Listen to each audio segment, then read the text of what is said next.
பொழைக்கிறோம், தோலை வித்து பொழைக்கிறோம். என்ன வேணாலும் பண்ணிக்க. ஒண்ணு மட்டும் புரிஞ்சுக்க, இந்த வம்பு வச்சுக்கிட்ட தேன் கூட்டுல கைய வச்ச மாதிரி மாடு இழைச்சாலும் கொம்பு இழைக்காது. வேணா போன என்னையா கண்ணா பின்னான்னு கத்துறா சார். ரூல்ஸ் எல்லாம் பேசுறா. 5 காசு தேடான்னு நினைக்கிறேன் சார்.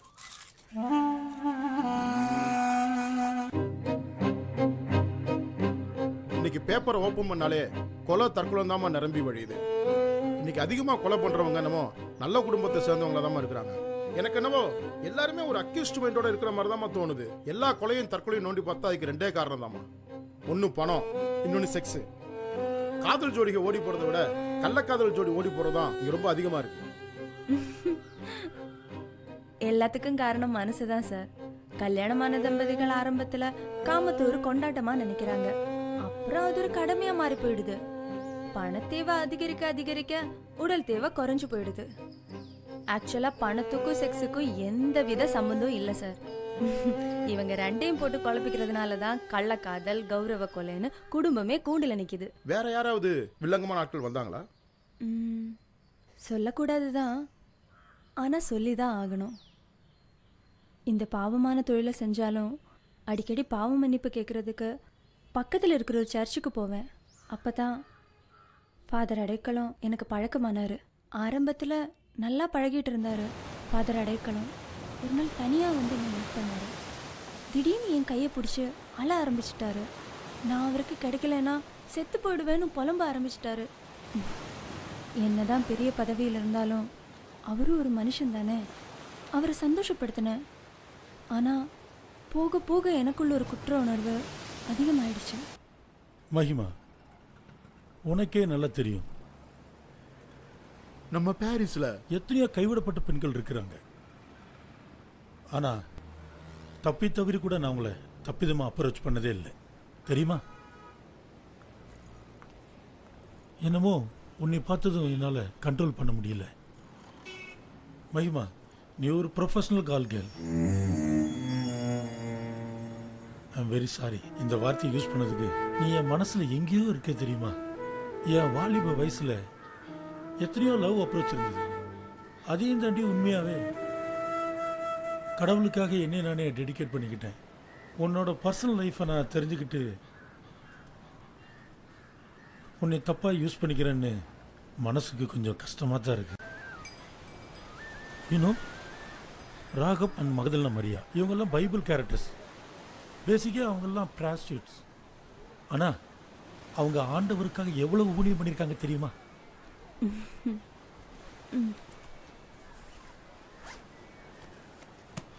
என்னது?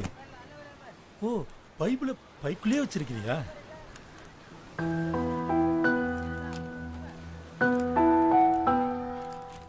ஒரே ஒரு வசனம் மட்டும் வாசிக்கலாமா ஃபாதர்? எனக்கே வா. மத்தேயு 21:31.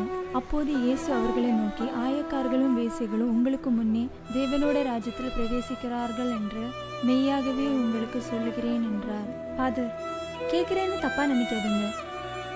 சொல்லு. ஒரு தடவைன்னு சொல்லிட்டு ஒவ்வொரு தடவும் வந்துட்டு போறீங்க.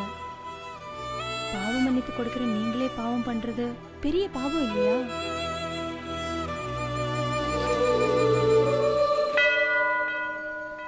உங்களை பொறுத்த வரைக்கும் பைபிள்ங்கிறது பலிபீடத்தோட முடிஞ்சு போச்சு.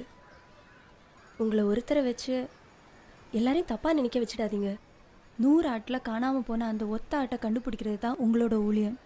ஆனால் அந்த ஒத்த ஆட்டை நீங்களே அடித்து சாப்பிட்டா அது நியாயமா ஃபாதர்?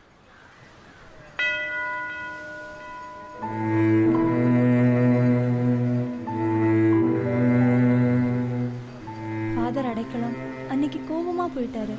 அதுக்கப்புறம் சர்ச்சுக்கு அவரை தேடி போனப்போ அவர் வேலையை விட்டுட்டு போயிட்டு சொன்னாங்க. மனசுக்கு ரொம்ப கஷ்டமா இருந்துச்சு. ஆனா 3 மாசம் கழிச்சு திடீர்னு ஒரு நாள் வீட்டுக்கு வந்தாரு.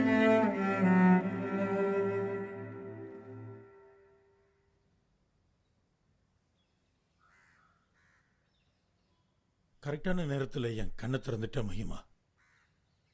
என்னோட தப்ப நானே நியாயப்படுத்திக்கிட்டு ஒன்னையும் ரொம்ப தொந்தரவு பண்ணிக்கிட்டு இருந்தேன். ஐ ஆம் வெரி சாரி. இவங்க என்னோட மனைவி. போன வாரம் தான் நான் இவங்களை திருமணம் பண்ணினேன். ஃபாதரா இல்லை, மனுஷனா. ஷீஷ விட எல்லாமே இவளுக்கும் தெரியும். மனைவி கிட்ட எதுவுமே மறைக்காம இருக்கிறது தான் உண்மையான கன்ஃபெஷனா நான் நினைக்கிறேன்.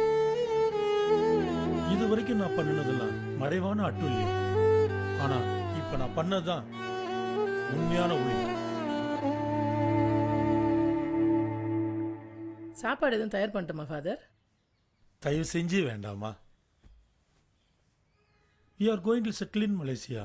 ஃபாதர், நான் உங்க மனசை ஏதாவது புண்படுத்தி இருந்தா என்னை மன்னிச்சுக்கோங்க. எங்களுக்காக ப்ரே பண்ணுங்க. நீதாம்மா எங்களுக்காக ப்ரேயர் பண்ணணும். God bless you. வர்றோங்க. வர்றோமா? வரமா.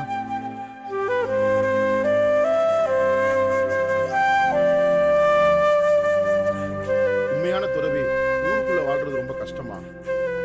இன்னைக்கு உள்ள ஃபுட் கல்ச்சர் சாப்பிட்ட உடனே சும்மா இருக்க கூடாதுமா. காவியோ வெள்ளையோ காமத்துக்கு ஒரு தடையே கிடையாது. மதன்ற ஒரு போர்வைக்குள்ள இருந்து தப்பு பண்ணா உடல் சேவை அப்படின்ற ஒரே ஒரு வார்த்தையை வச்சுட்டு சமாளிக்கிறாங்க.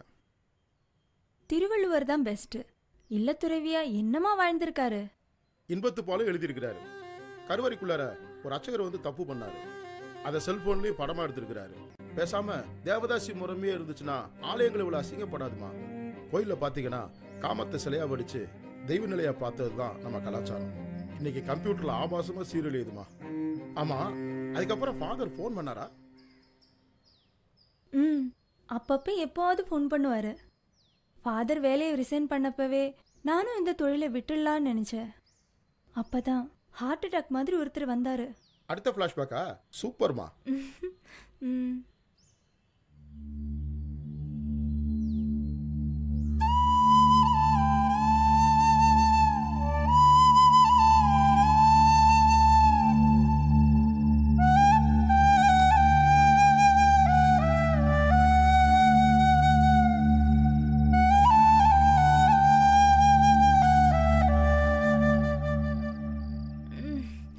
இன்னைக்காவது ரெஸ்ட் எடுக்கலான்னு பார்த்தேன். வீட்டுக்குள்ள எல்லாம் ஏன் அலோவ் பண்றீங்க மம்மி?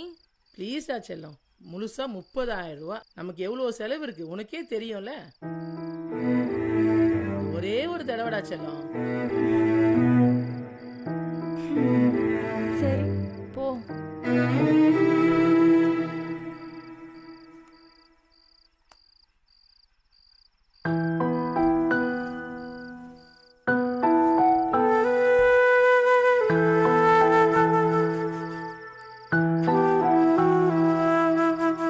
சார், தப்பா நினச்சிக்காதீங்க.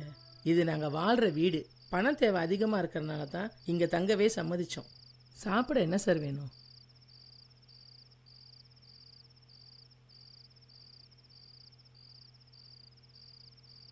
வெள்ளை பூண்டும் சின்ன வெங்காயம் போட்டு புளி குழம்பு கிடைக்குமாக்கா?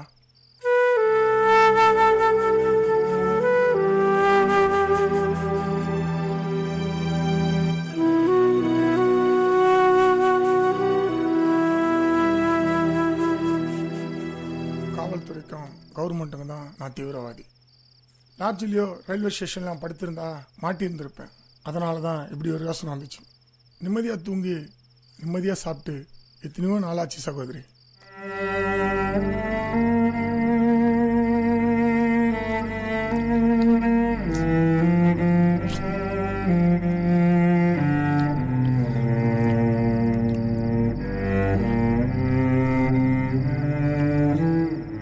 எப்போ அக்கா தங்கச்சின்னு சொன்னியோ அப்பவே நீ எங்களுக்கு சொந்தமாயிட்ட தம்பி.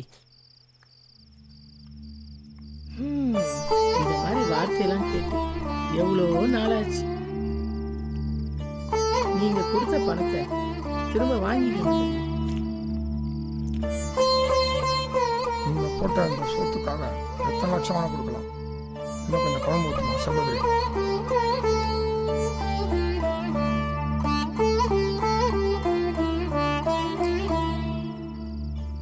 எல்லாருக்கும் ஏதோ ஒரு வகையான பிரச்சனை. நாங்கள் மட்டும் என்ன நிம்மதியாக தூங்குறோமா பிரதர்? பாதுகாப்பு இல்லாத வாழ்க்கை. போலீஸ், மாமூல், ரவுடின்னு பேசாமல் எல்லாத்தையும் விட்டுட்டு ஏதாவது மடத்துல சேர்ந்தாலாவது மானத்தோட வாழலாம்.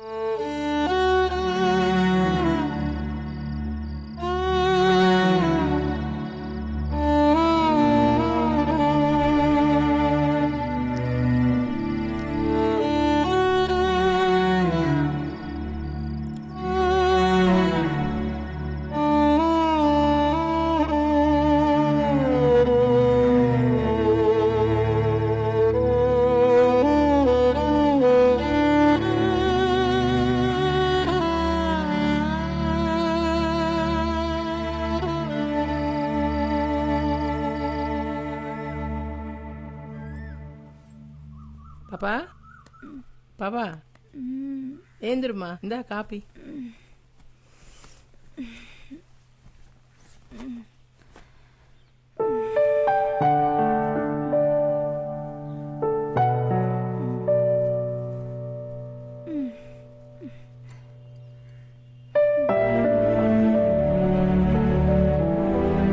மம்மி, அவர் போயிட்டாரா?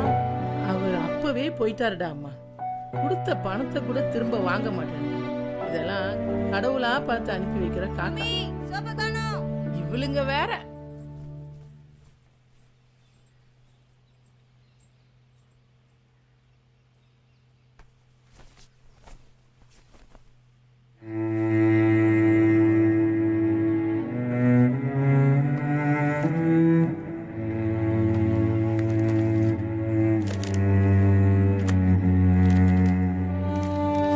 அன்பு தங்கச்சி காம்ரேட், உன்னை அப்படி அழைப்பதில் தவறில்லை என கருதுகிறேன். என்னை பொறுத்தவரை நீயும் ஒரு தொழிலாளி, சமுதாய போராளி. நேற்று இரவு நீ பேசிய போது பாதுகாப்பு இல்லாத ஒரு வாழ்வு, இந்த தொழிலை விட்டுவிடப் போகிறேன் என கூறினாய். எவருக்கு தான் இப்போது பாதுகாப்பு இருக்கிறது? என்னை பொறுத்தவரையில் தற்போது உன் தொழிலிடமே தக்க பாதுகாப்பானது. உன் உழைப்புக்கு ஊதியம் கிடைக்கிறது. வெளியில் வந்தால் ஓநாய்களும் முதலைகளும் உன்னை சாப்பிட்டு விடும். என்னை பொறுத்தவரையில் மதிப்பு மிகுந்த கட்டளையாக அல்ல, அன்பு வேண்டுகோளாக உன் அண்ணன்.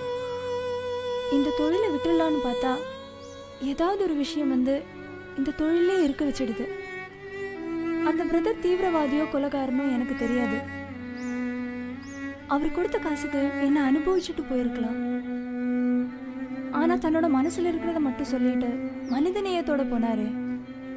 அவன் தான் சார் ஆம்பளை. உண்மைதாம்மா. புலநடக்கம் அப்படின்றது அவங்கவுங்க மன உறுதியை பொறுத்தது. பாப்பா சாப்பாடு ரெடி, சாரை கூட்டிட்டு வாங்க. வாங்க சார். ஆ, ஏய் கொஞ்சம் குழம்பு ஊத்துங்கடி அவளுக்கு.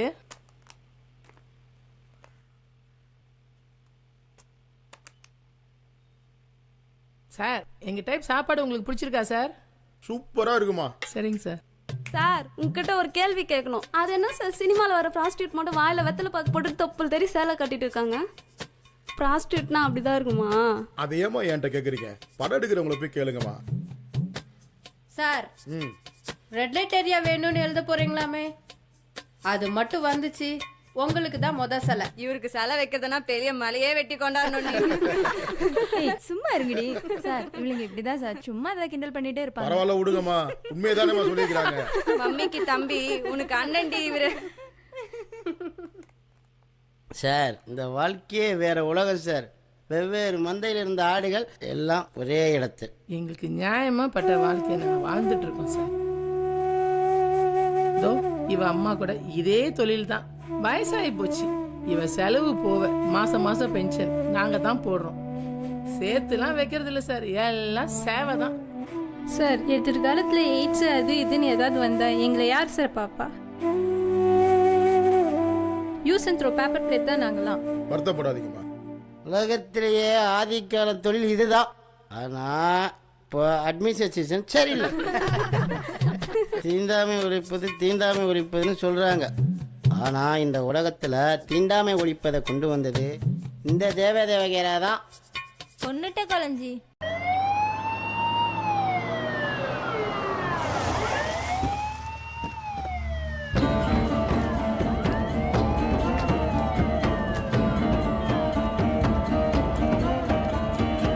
சார் ஊட்டி இருக்கு சார். இருப்பாங்க கூட்டோடையா.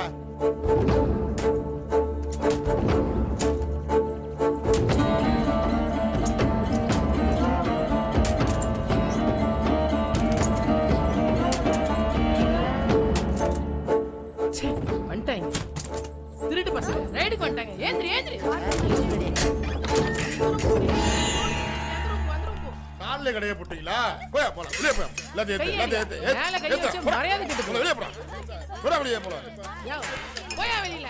போயா. மம்மியை பத்தி உங்களுக்கு பிடிச்சி தெரியாது. விடுவேன் மம்மி கும்மின்னு இது ஓடி வரைக்கும் இல்லாம இதெல்லாம் என்னய்யா ஏத்தியா புதுசா? போல எல்லாத்தையும் காட்டிட்டே வேலையை வச்சுக்கிறீங்களா நாக்கள் வச்சு நாடகம் கட்டிடுவேன் ஏட்டு, என்கிட்ட கலாய்ச்சு என்னையவா பிடிச்சிட்டு சாரி போற? சார்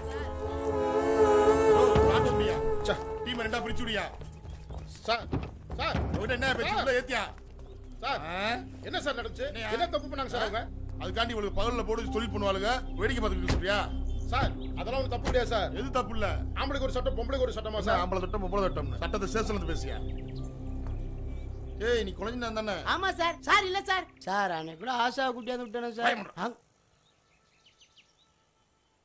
ஏதோ பார்த்த கொஞ்ச நாளா விடுறேன் ஜாலியாரியா ரைட்டு சார் எந்த செஷன் ரைட்டர் சார் அந்த ரைட்டு இல்ல சார் எழுத்தாளர் எழுத்தாளர் பார்த்தா பழைய பைட் மாசமா இருக்காரு மூடிட்டு கிளம்புங்க இதெல்லாம் மாமூலா நடக்கிற பிரச்சனை மாமூலா நடக்கிற பிரச்சனையா இல்ல மாமூல் பிரச்சனையா ஏய் நல்ல இடத்துல கூப்பிட்டு கிளம்பு அந்த பொண்ணுங்களை அப்படியே ஆட்டோல ஏத்திட்டு வாங்க சீக்கிரம்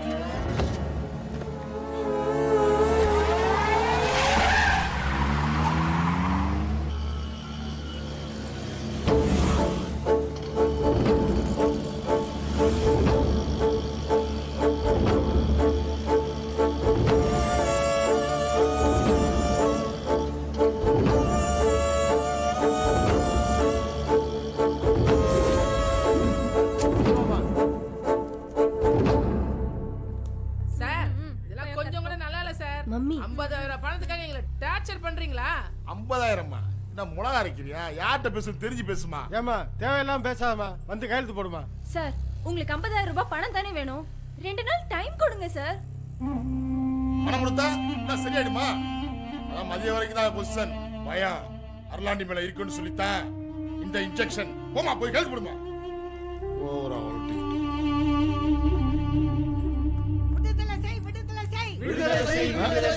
காரணம் இல்லாம கைது செய்யாதே போலீஸ் அராஜகம் ஒழிக இந்த உருட்டலு மிரட்டலு அதட்டல்லாம் நம்ம ஸ்டேஷன்ல தான் வீட்டுக்கு போனா விளக்க மாதிரி தான் காரணம் இல்லாம கைது செய்யாதே யோ இதெல்லாம் வேலை தானே ஹலோ வாய முடியா ஆமா நீ என்ன மாடா மேய்க்கிற யார பத்தி யோவன்ற காக்கி சட்டை போட்டினா நீ என்ன வேணா பேசலாமா மரியாதை மரியாதை கொடுத்து பேசு சரிங்கம்மா நீங்க யாருங்கம்மா ஹியூமன் ரைட்ஸ் கமிட்டி மெம்பர் ஆமா எந்த ஆக்ட்ல நீங்க இவங்களை அரெஸ்ட் பண்ணிருக்கீங்க எல்லாம் விபச்சார தடுப்பு பிரிவுல தான் பகல்ல ஒண்ணா உட்காந்து சாப்பிட்டு இருக்கிறப்ப எப்படி சார் விபச்சாரம் பண்ண முடியும் அப்படியே இருந்தாலும் எல்லாம் சுத்தி நாங்க தானே சார் இருந்தோம் எங்களே விட்டுட்டு பொம்பளை போய் பிடிச்சிட்டு போறீங்க சட்டத்தில் அதுக்கு ஐட்டம் இல்லை சார் அப்போ உங்க வசதிக்கு தகுந்த மாதிரி சட்டத்தை பயன்படுத்திப்பீங்கல்ல சார் எனக்கு பெட்டெக்ஸ்ல பைல்ஸ் ப்ராப்ளம் இருக்கு என்னால ரொம்ப நேரம் நின்று பேசிக்கிட்டு இருக்க முடியாது நீங்க 3 பேர் மட்டும் உள்ள வந்தீங்கன்னா உட்கார்ந்து பேசலாம் இது வேறயா போங்க சார் போங்க அப்பா